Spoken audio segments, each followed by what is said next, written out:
Iran યુદ્ધમાં બીજા રાઉન્ડનો વાર્તાલાપ પાકિસ્તાનની રાજધાની ઇસ્લામાબાદમાં થવા જઈ રહ્યો છે અને આ માટે અમેરિકા તરફથી અમેરિકાના ઉપરાષ્ટ્રપતિ જેડી વાન્સ પાકિસ્તાન જવાના છે તો બીજી તરફ ઈરાન સાથે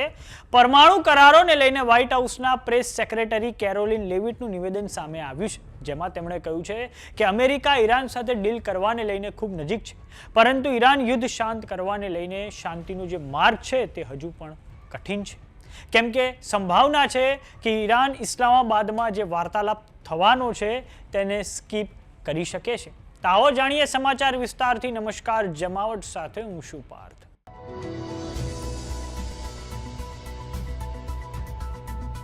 ઈરાન યુદ્ધમાં શાંતિનો માર્ગ શોધવા પાકિસ્તાન ઈરાન અને અમેરિકા વચ્ચે મધ્યસ્થી કરી રહ્યું છે અને આ માટે વાર્તાલાપનો બીજો રાઉન્ડ ઇસ્લામાબાદમાં આયોજિત છે ત્યારે અમેરિકાના ઉપરાષ્ટ્રપતિ જેડી વાન્સ આજે મોડી રાત્રે અમેરિકાની રાજધાની વોશિંગ્ટનથી ઇસ્લામાબાદ જવા રવાના થશે ઉપરાષ્ટ્રપતિ જેડી વાન્સની સાથે સ્ટીવ વિટકોફ અને જેડ કુશનર પણ હશે ઇસ્લામાબાદમાં આયોજિત વાર્તાલાપને લઈને વ્હાઇટ હાઉસના પ્રેસ સેક્રેટરી કેરોલિન લેવિટની પ્રતિક્રિયા સામે આવી છે જેમાં તેમના દ્વારા કહેવામાં આવ્યું છે કે અમેરિકા અગાઉ પહેલા ક્યારે એક સારી ડીલની નજીક નહોતું પૂર્વ પ્રમુખ બરાક ઓબામાના સમયની ડીલ ખૂબ ખરાબ હતી અને સંજોગો અલગ હતા પરંતુ રાષ્ટ્રપતિ ડોનાલ્ડ ટ્રમ્પની રણનીતિ અને ઓપરેશન એપિક ફ્યુરીની સફળતાના લીધે હવે આ તક અમેરિકા સમક્ષ ઊભી થઈ છે આપને જણાવી દઈએ કે પૂર્વ પ્રમુખ બરાક ઓબામા વખતે ઈરાન અને અમેરિકા વચ્ચે 2015માં એક ન્યુક્લિયર ડીલ થઈ હતી જેનું નામ છે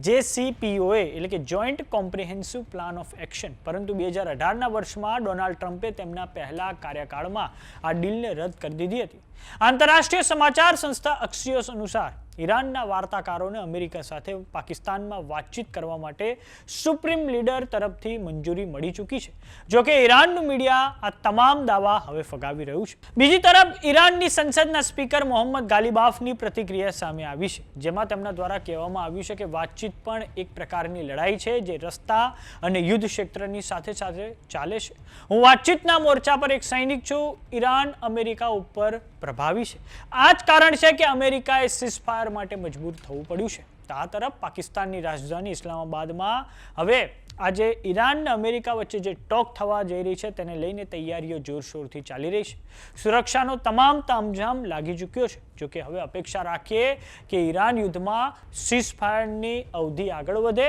અને સ્ટ્રેટ ઓફ હોર્મુઝ સંપૂર્ણપણે ખુલી જાય